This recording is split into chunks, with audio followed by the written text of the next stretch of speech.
Hi అండి. ఈరోజు కథ మూగబోయిన కోయిల పార్ట్ 3. ఇక కథలోకి వెళితే, మై ఏంజిల్, నా ప్రాణం పోయేలా ఉంది. తొందరగా నీ హృదయాన్ని ఇచ్చి నన్ను బ్రతికించవా? అప్పుడు నోటీస్ చేశాను, ఆ రోజు నేను వైట్ డ్రెస్ వేసుకున్నా అని. ఆ లెటర్ రాసింది నా కోసమే అని. హే వేదు, ఇది నీకోసమే. నాకు ఎప్పుడు చెప్పలేదు? ఎవరా అబ్బాయి? చెప్పడానికి నాకు తెలిస్తే కదా. నేను ఇప్పుడే చూశాను లెటర్ నీ ముందే. ఇంకేం చెప్పగలను? ఆహా, బాగానే యాక్ట్ చేస్తున్నావు కానీ నిజం చెప్పు. నిజం అన్వి. ఎవరు రాశారో నాకు తెలియదు. ఇన్ని రోజుల నుండి రూమ్ షేర్ చేసుకుంటున్నాం. ఏదైనా ఉంటే నీకు ఇప్పటికీ తెలిసేది కదా. అవునులే, అది నిజమే. వరి కాకు. ఈ లెటర్ ఎవరు రాశారో కనిపెట్టేద్దాం తొందరలో. ఇంతలో ప్రొఫెసర్ మెహతా రావడంతో మా మాటలు ఆగిపోయాయి. నేను ఆ లెటర్ గురించి మర్చిపోయాను. ఎందుకంటే అది మెహతా క్లాస్. మామూలుగానే ఆయనకు అమ్మాయిలంటే పడదు. ఎప్పుడు ఛాన్స్ దొరుకుతుందా తిట్టడానికి అని చూస్తారు. అబ్బాయిలు తప్పు చేసినా దానిని తిప్పి తిప్పి అమ్మాయిలపై తోసేసి అమ్మాయిలని తిడతారు. అసలే స్ట్రిక్ట్. ఇంకా ఇలాంటివి తెలిస్తే అవుట్ అని అరిచి అబ్బాయిలు చెడిపోవడానికి అమ్మాయిలు ఎలా కారణం అవుతారో with diagram proper formulas use చేసి మరీ ప్రూవ్ చేస్తారు. అయితే నేను మర్చిపోయినట్టుగా ఆ అబ్బాయి మర్చిపోలేదు. నెక్స్ట్ డే కూడా నా బెంచ్ మీద తన లెటర్ నాకు హాయ్ చెప్పింది. ఏదో పోయట్రీ కూడా రాశాడు. అన్వి బాగా ఇంప్రెస్ అయ్యింది ఆ పోయట్రీకి.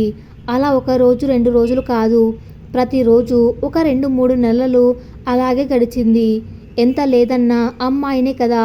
స్లోగా తన లెటర్స్కి అలవాటు పడ్డాను. మెహతా సార్ క్లాస్ కన్నా తను ఇవాళ ఏం రాసుంటాడో అన్న ఆసక్తి ఉండేది. చాలా బాగా రాసేవాడు, మనసుకు హత్తుకునేలా. హే అన్వి, ఏంటా కంగారు? కొంచెం స్లోగా నడువు. అబ్బా వేదు, కావాలంటే నువ్వు స్లోగా రా. నాకు మాత్రం నీ ఎల్బీ ఏం రాశాడో చూడాలనుంది. ఎల్బీ? Letter boy. హో, అప్పుడే పేరు కూడా పెట్టేశావా? ఎస్, నీ ప్లేస్లో ఉండుంటే పేరేంటి ఇప్పటికే ఏ పబ్లోనో తనతో డ్యాన్స్ చేస్తూ ఉండేదాన్ని. అన్వి, నువ్వు టూ మచ్ అబ్బా. ఏదో ఒకటిలే, నన్ను డిస్టర్బ్ చెయ్యకు. ముందు లెటర్ చదవని. వావ్ వేదు, ఎంత బాగా రాశాడో చూడు.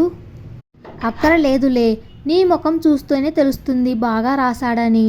నీకు కనీసం క్యూరియాసిటీ కూడా లేదా? మూసుకొని చదువు. కథలెన్నో అల్లాను. కనిపించని కాలంతో, చీకటి రాత్రులతో చెలిమిని చేశాను. నీ రాక కోసం, నీ పరిచయమే నాకొక వరమవుతుందని నా ఊహలు నీ రాకతో ఊపిరి పోసుకున్నాయి. నీకై వేచిన నాకు వరమై వచ్చిన దేవతవు నీవు. నీ చేతిలో చెయ్యి వేసి నీ అడుగుల పక్కన అడుగులు వేస్తూ జీవితమంతా నీతో కలిసి నడవాలని ఉంది. నీ ఆలోచనల ధ్యానంలో నా నిరీక్షణ తపస్సు ఫలించి చిరునవ్వుల వరమిస్తావని, నా ఏకాంత ప్రపంచంలో నీ అంగీకారం కోసం ఎదురు చూస్తున్నా. వేదు బాగా రాశాడు కదా. అవును అన్వి. అమ్మయ్యా, ఇన్నాళ్లకు నీలో పాజిటివ్ రెస్పాన్స్ వచ్చింది. వెంటనే ఓకే చెప్పేయ్ మరి. ఏంటి ఓకే చెప్పేది? ఎవరో ఏంటో తెలియకుండా? అబ్బా, తెలియడానికి ఏముంది, చాలా మంచి అబ్బాయిలా ఉన్నాడు. నువ్వంటే చాలా ఇష్టమని తన లెటర్ చెప్తుంది. చూసావు కదా ఎంత బాగా రాశాడో. అది తానే రాశాడు అని గ్యారంటీ ఏముంది అన్వి? ఎక్కడి నుండో కాపీ పేస్ట్ చేశాడో ఎవరికి తెలుసు? అయినా ఊరు పేరు తెలియని వాళ్ళని కేవలం లెటర్స్లో అక్షరాలను చూసి లవ్ చేయడానికి మనం ఏమీ పురాణ కాలంలో లేవు. కళ్ళ ముందు ఉన్న వాళ్ళనే నమ్మడానికి లేదు. ఇంకా ఇలాంటి వాళ్ళని లవ్ చేయడం అంటే మన కష్టాలను మనమే ఇన్వైట్ చేసుకోవడమే. ఒకవేళ ఆ లెటర్ రాసింది ఎవరో తెలిస్తే ఒప్పుకుంటావా? ఒప్పుకోవడం ఒప్పుకోకపోవడం తర్వాత. అసలు నీకెందుకంత ఎగ్జైట్మెంట్ కాదు, క్యూరియాసిటీ. ఎవరు రాశారో తెలుసుకోవాలని. ఇంకెవరు? మన క్లాస్మేట్స్లోనే ఎవడో ఒకడు అయ్యుంటాడు. లేదు వేదు, వీళ్ళకంత లేదు. ఒకసారి వాళ్ళ మొహాలు చూడు.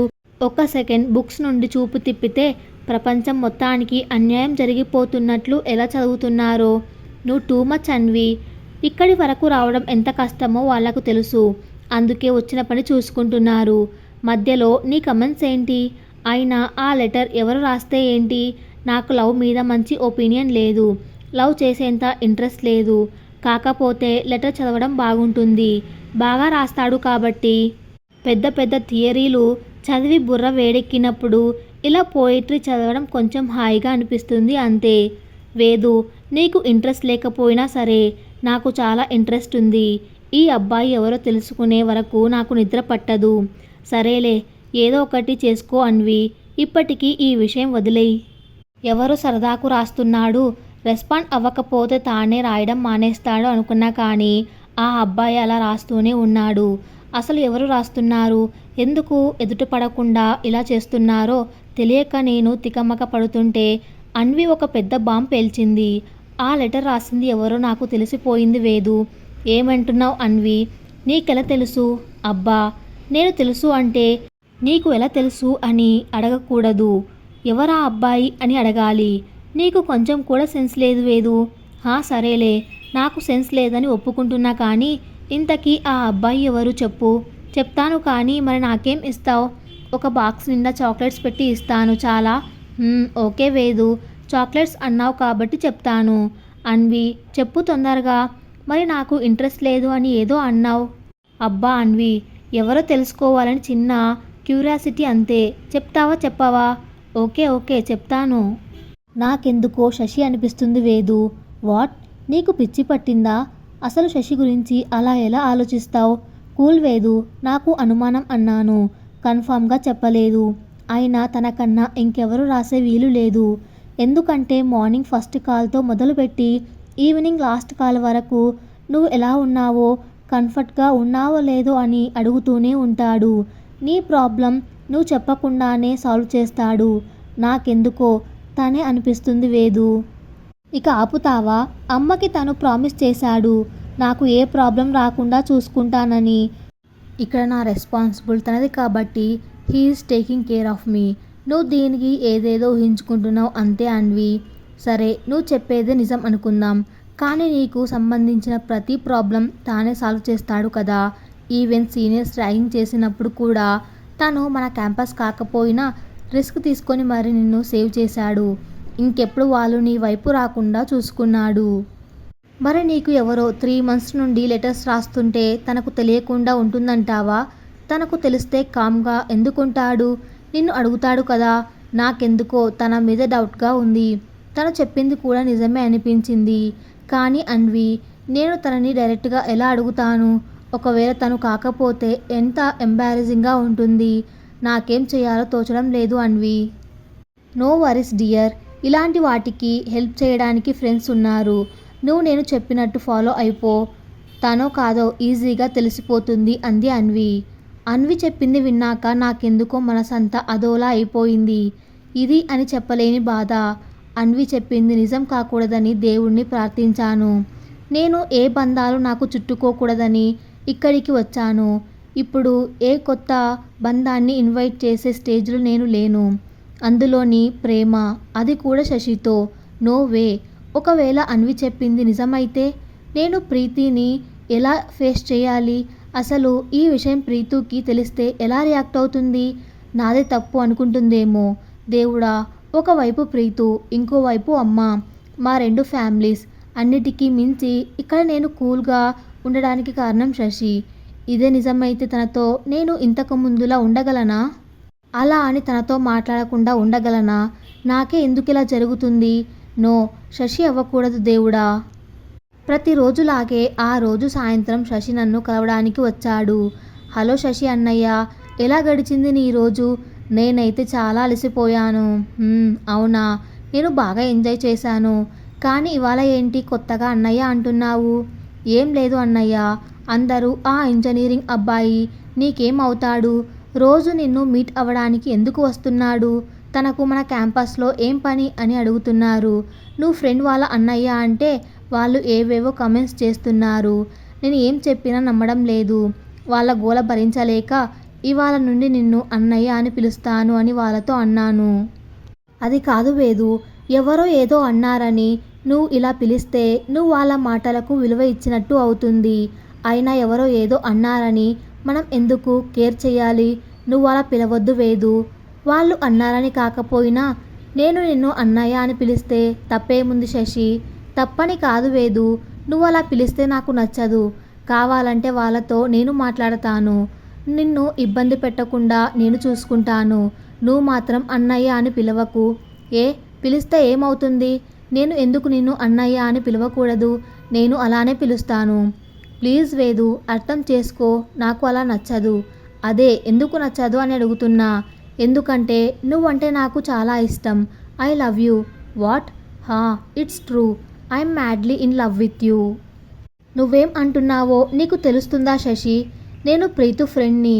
తనకు ఈ విషయం తెలిస్తే ఎంత బాధపడుతుంది? తనని నేను ఎలా ఫేస్ చేయగలను? తనకు ఫ్రెండ్షిప్ మీద నమ్మకం పోతుంది. ఇలా అని తెలిస్తే చా, నువ్వు నా గురించి ఇలా ఆలోచిస్తున్నావని నేను అస్సలు ఎక్స్పెక్ట్ చేయలేదు. దేవుడా, ఏది అవ్వకూడదు అనుకున్నానో అదే జరిగింది. కూల్ వేదు, ప్లీజ్ ఒక్కసారి నేను చెప్పేది విను. నేను వినను శశి. ఇదంతా ప్రీతుకు తెలియనివ్వకు. మా ఫ్రెండ్షిప్ పోతుంది. నా బెస్ట్ ఫ్రెండ్ తను. అలా ఏం జరగదు వేదు. ఎందుకంటే ప్రీతుకి నేను నిన్ను ఇష్టపడుతున్న విషయం ముందే తెలుసు. శశి, హా వేదు, తనకు ముందే తెలుసు. ముందు తను ఒప్పుకోలేదు. నీలానే ఫ్రెండ్షిప్ పోతుంది, తను నా బెస్టీ అని చెప్పింది. కానీ నాకు నువ్వంటే ఎంత ఇష్టమో అర్థమయ్యాక ఇంకేం అనలేదు. ప్లీజ్ వేదు, నువ్వు అలా టెన్షన్గా చూడకు. హో, అయితే అన్న చెల్లెలిద్దరూ ఒకటే అన్నమాట. కావాలనే నన్ను ఫూల్ని చేశారు కదా? షట్ వేదు, నిన్ను ఫూల్ చేయడం ఏంటి? ప్రీతు నీకన్నా ఎక్కువ టెన్షన్ పడింది. నిన్ను మర్చిపోమని చాలా సీరియస్గా చెప్పింది. నీకు ఇలాంటివి ఇష్టం ఉండవని, మీ ఇంట్లో వాళ్ళు ఒప్పుకోరని, చాలా పెద్ద ప్రాబ్లం అవుతుంది అని కూడా చెప్పింది. శశి, అన్ని చెప్పిన ప్రీతు మాధవ్ గురించి చెప్పలేదా అని అడుగుతున్నావు కదా వేదు. చెప్పింది. నీకు మాధవ్కి పెళ్లి చేయాలి అనుకుంటున్నారు అని, ఇంకా మీ ఇంటి పరిస్థితులు, ఆంటీ గురించి, నువ్వెందుకు ఈ కోర్స్ చూస్ చేసుకున్నావో అన్నీ చెప్పింది. అయినా సరే ఎవరెలా పోతే నాకేంటి? నేను అనుకున్నది జరిగితే చాలు అనుకొని నాకు లెటర్స్ రాసావు అంతే కదా శశి? అలా కాదు వేదు, నువ్వు మిస్అండర్స్టాండ్ చేసుకుంటున్నావు. కాదు, ఇప్పుడిప్పుడే కరెక్ట్గా అర్థం చేసుకుంటున్నా శశి. ఇంకెప్పుడు నాతో మాట్లాడకు. బాయ్. వేదు ప్లీజ్, ఒక్కసారి నేను చెప్పేది విను. వేదు వేదు వేదు, నేను ప్రీతుని. Please phone పెట్టేయకు. నా ఫోన్ నుండి మాట్లాడట్లేదు అని ఫ్రెండ్ ఫోన్ నుండి చేస్తున్నా. కొంచెం నేను చెప్పేది వినవా? ఒక్కసారి మాట్లాడు. ఏం మాట్లాడతావు ప్రీతు? నువ్వు మీ అన్నయ్య కలిసి నన్ను ఎలా ఫుల్ని చేశారో చెప్తావా? ఎంత నమ్మాను నిన్ను. నా విషయాలు అన్నీ చెప్పాను నీకు. నువ్వు మాత్రం ఫ్రెండ్ కన్నా అన్నయ్య ఎక్కువ అనుకున్నావు. ఒక్కసారైనా మీ అన్నయ్య గురించి నాతో చెప్పావా? అవునులే, నేను జస్ట్ ఫ్రెండ్, తను మీ అన్నయ్య. నేను మీ ఫ్యామిలీ మెంబర్ కన్నా ఎక్కువ ఎలా అవుతాను? ఎంత క్లోజ్గా ఉన్నా ఫ్రెండ్ ఎప్పుడు ఫ్రెండే. ఫ్యామిలీ మెంబర్ కన్నా ఎక్కువ ఎలా అవుతారు? నేనే పిచ్చిదానిలా అందరినీ నమ్మేసి ఇంపార్టెన్స్ ఇచ్చేస్తాను. అందుకే బాగా బుద్ధి చెప్పావు నాకు. ప్లీజ్ యార్ వేదు, అలా అనకు. నాకు నీకన్నా మా అన్నయ్య ఇంపార్టెంట్ అని అలా చేయలేదు. తనకు నువ్వంటే చాలా చాలా ఇష్టం వేదు. తన బాధ చూడలేక తనకు హెల్ప్ చేశాను, కానీ నువ్వు తనకన్నా ఎక్కువని కాదు. ఒకసారి వింటానంటే మొత్తం చెప్తాను. అక్కర్లేదు, నువ్వేం చెప్పొద్దు. నేనేం వినాలి అనుకోవడం లేదు. ఇక నాకు కాల్ చేసి నీ టైం వేస్ట్ చేసుకోకు అని చెప్తుంటే అన్వి ఫోన్ లాక్కుంది. హలో ప్రీతిక, నేను అన్విత, వేదు ఫ్రెండ్, ఇంకా రూమ్మేట్ కూడా. తను ఇప్పుడు చాలా డిస్టర్బ్గా ఉంది. మీరు ఏం చెప్పినా విని అర్థం చేసుకునే కండిషన్లో లేదు. ప్లీజ్ అన్విత, తనకు మీరైనా అర్థమయ్యేలా చెప్పండి. నేను తనని మోసం చెయ్యాలని అనుకోలేదు. అన్నయ్యతో తన లైఫ్ బాగుంటుంది అనిపించింది. అందుకే వాడికి హెల్ప్ చేద్దాం అనుకున్నా. కానీ తనింత హర్ట్ అవుతుంది అనుకోలేదు. డోంట్ వరీ ప్రీతిక, నేను చూసుకుంటాను. బాయ్. వేదు, రా, కొంచెం సేపు అలా బయటికి వెళ్దాం. నో, నేను ఇప్పుడు ఎక్కడికి రాలేను అన్వి. కొంచెం సేపు ఒంటరిగా వదిలేయ్. Okay, take rest. ఎక్కువ ఆలోచించకు, మైండ్ పాడవుతుంది. Night 12:30, 40 missed calls, 267 messages. ఇక తప్పలేదు, ఫోన్ లిఫ్ట్ చేశాను. వేదు, ఒక్కసారి నేను చెప్పేది విను. చాలా అలసిపోయాను శశి. ప్లీజ్, నాకు ఒంటరిగా ఉండాలని ఉంది. డిస్టర్బ్ చేయకు. అది కాదు వేదు, ఒక్కసారి నా మాట విను. నేను ఎలా ఉన్నాను నీకు అక్కర్లేదు కదా. నువ్వు చెప్పేది వింటే చాలు, అంతే కదా. సారీ వేదు, రెస్ట్ తీసుకో. నేను రేపు మాట్లాడతాను. ప్లీజ్ కొన్ని రోజులు నన్ను ఒంటరిగా వదిలేయి. సరే వేదు, నీ ఇష్టం. రెస్ట్ తీసుకో. బాయ్ రా. బాయ్ శశి. ఒక్కసారి ప్రపంచం తలకిందులైనట్టుగా అనిపించింది. అప్పుడే అనుకున్నా, లైఫ్ ఇంత ప్రశాంతంగా గడిచిపోతుందేంటా అని. నేను ఇంత హ్యాపీగా ఉన్నా ఏంటి అనుకున్నా. పాపం కాలం కొంతసేపు రెస్ట్ తీసుకున్నట్టు ఉంది నా విషయంలో. కష్టం ఇవ్వడంలో కొంచెం లేట్ చేసింది. జరిగిన పొరపాటు సరిదిద్దుకోవడానికి ఈసారి రెట్టింపు కష్టం ఇచ్చింది. కానీ ఇదంతా ప్రీతుకి తెలిసే జరిగింది అంటే నమ్మలేకపోతున్నా. నాకు మాధవ్కు చిన్నప్పుడే మ్యాచ్ ఫిక్స్ చేశారని తెలిసి కూడా ఎలా వాళ్ళ అన్నయ్యను ఎంకరేజ్ చేసింది. హో, ఇప్పుడు కొంచెం కొంచెం అర్థమవుతుంది. ఆ రోజు నన్ను చదువు గురించి అడుగుతూ మాధవ నుండి తప్పించుకోవడానికి చదువుతున్నావా అని అడిగింది కదా. ఇంకా నీకు ఇంట్లో వాళ్ళంటే ఇష్టం లేక దూరంగా వెళ్తున్నావా అని కూడా అడిగింది. నాకు అప్పుడు అర్థం కాలేదు తన మాటల వెనక ఉన్న భావం. అంటే శశిని మైండ్లో పెట్టుకొనే అలా అడిగిందన్నమాట. చా, నేను ఫూల్ని, అందరినీ నమ్మేస్తాను. ఇప్పుడు నేనేం చేయాలి? ఏం చేయాలో ఎవరిని అడగాలి? మాధవికి చెప్తే ఎలా రియాక్ట్ అవుతాడో ఏమో. మేమిద్దరం ఎప్పుడు మామూలు విషయాలే మాట్లాడుకున్నాం కానీ ఎప్పుడు తాను అమ్మాయిల గురించి నాతో, నేను అబ్బాయిల గురించి తనతో డిస్కస్ చేయలేదు. అసలు లవ్ అనే టాపిక్ కూడా మా మధ్య ఎప్పుడూ రాలేదు. ఇప్పుడు తనతో ఈ విషయం గురించి చెప్పాలంటే ఏదోలా ఉంది. నో, తనతో డిస్కస్ చేయలేను. ఒక్కసారిగా ఒంటరిగా అయిపోయినట్లు అనిపించింది. 2 రోజులు నేను ఎవరిని కలవలేదు. మాధవికి కూడా ఎగ్జామ్స్ ఉన్నాయి. మాట్లాడలేను అని చెప్పేశాను. అన్విని డిస్టర్బ్ చేయొద్దన్నాను. తర్వాత 2 రోజులకు నేను కొంచెం మామూలు అయ్యాను. అప్పుడు ఆలోచిస్తే ప్రాబ్లం నుండి తప్పించుకోవడం కన్నా దానిని ఫేస్ చేయడమే బెటర్ అనిపించింది. నేను ఇలా ఆలోచిస్తూ ఉండగా ప్రీతు నుండి లెటర్ వచ్చింది. నా లెటర్ బాక్స్లో ప్రీతు నుండి వచ్చిన లెటర్ చూసి చాలా ఆశ్చర్యపోయాను. లెటర్ తెరిచి చూశాను. మై బెస్టీ, నేను నిన్ను చాలా చాలా హర్ట్ చేశాను కదా. నాకు తెలుసు. సారీరా, నా తప్పు ఉంది ఒప్పుకుంటున్నా. కానీ నువ్వు నాతో మాట్లాడకపోతే నాకు ఒక్కో క్షణం నరకంలా ఉంది. వెంటనే నీ దగ్గరకు వచ్చేయాలని ఉంది. నిన్ను చూడాలని ఉంది. కానీ ఇప్పుడు రాలేను. 1 వీక్లో ఎగ్జామ్స్ అయిపోతాయి. వెంటనే వచ్చేస్తాను. ఈలోపు ఆగలేక ఈ లెటర్ రాస్తున్నా వేదు. సారీరా, నాకు తెలుసు శశి విషయం నిన్ను ఎంత డిస్టర్బ్ చేస్తుందో. ఈ విషయం నిన్ను బాధ పెట్టడం కన్నా ఎక్కువ భయపెడుతుందని కూడా నాకు తెలుసు. నేను అర్థం చేసుకోగలను. Trust me Vedu. నాకు శశి ఎంతో, నువ్వు అంతే.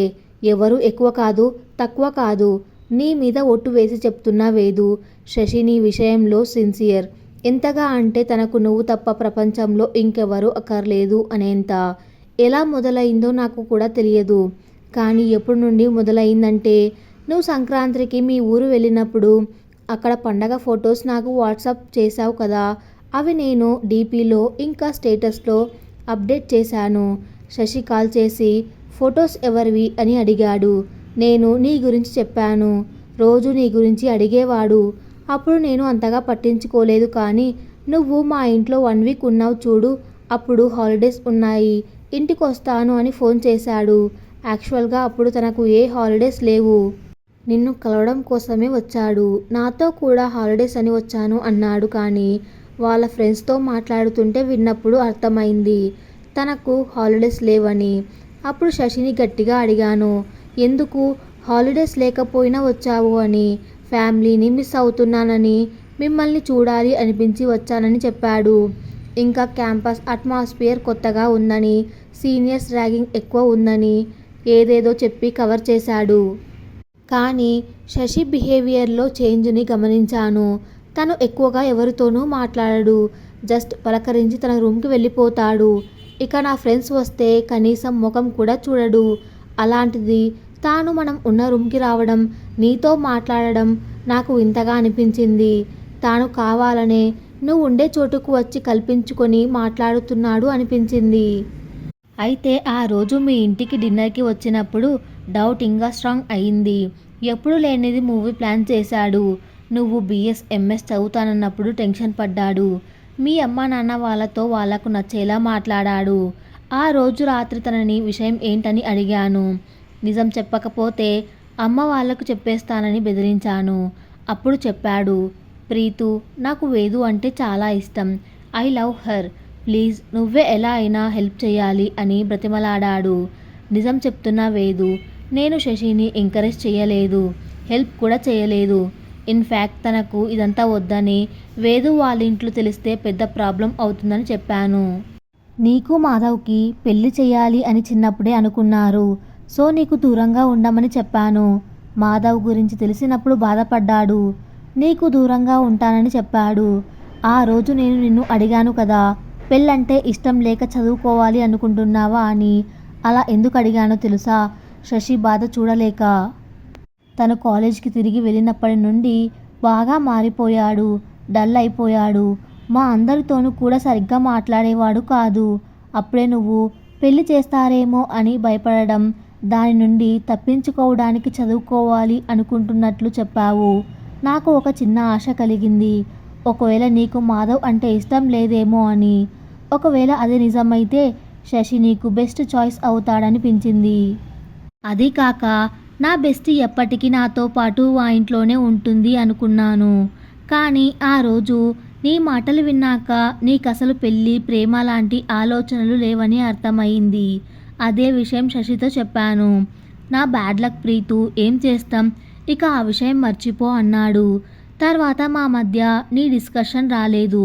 కానీ చూసావుగా వేదు, డెస్టినీ నిన్ను మళ్ళీ శశి దగ్గరికే తీసుకెళ్ళింది. ఆంటీ నిన్ను శశితోని ఇంటిగ్రేటెడ్ సీట్ గురించి మాట్లాడమన్నప్పుడు నువ్వు కాల్ చేస్తే శశి ఇంకేం ఆలోచించకుండా ఇంటిగ్రేటెడ్ తీసుకోమన్నాడు కదా. ఆ రోజు నేను శశికి కాల్ చేసి ఎందుకు అలా చెప్పావు? నువ్వు అనుకుంటున్నది జరగదు. తను నీకు దగ్గరగా ఉంటే నీకు ఇంకా బాధగా ఉంటుంది కదా అని అడిగాను. తానేం చెప్పాడో తెలుసా? తనకు ఎన్ఐటి కన్నా ఖరగపూర్ బెస్ట్ చాయిస్, అందుకే చెప్పాను. కాకపోతే ఈ చాయిస్లో నాకు కూడా బెనిఫిట్ ఉంది కాబట్టి నీకలా అనిపిస్తుంది అంతే. అయితే నేను తనని ఇబ్బంది పెట్టే పనేది చెయ్యను. కనీసం 2 years తాను నా ముందు ఉంటుంది. ప్రతిరోజు తనని చూస్తూ మాట్లాడే అవకాశం దొరికింది. అది చాలు నాకు అన్నాడు. ఇప్పుడు ఈ లెటర్స్ విషయం ఏంటో నాకు నిజంగా తెలియదు వేదు. జరిగింది నాకు తెలిసింది, మొత్తం నీకు చెప్పాను. నా తప్పు ఉందని నీకు అనిపిస్తే నువ్వేం శిక్ష వేసినా నాకు ఓకే. కానీ నాతో మాట్లాడను అని మాత్రం మనకు. ఎప్పటికీ నువ్వే నా బెస్టివిరా వేదు. నిన్ను బాధ పెట్టే పనేది చెయ్యను. Please forgive me. కథ ఇంకా ఉంది. అది నెక్స్ట్ పార్ట్లో కొనసాగించబడుతుంది. Thanks for listening.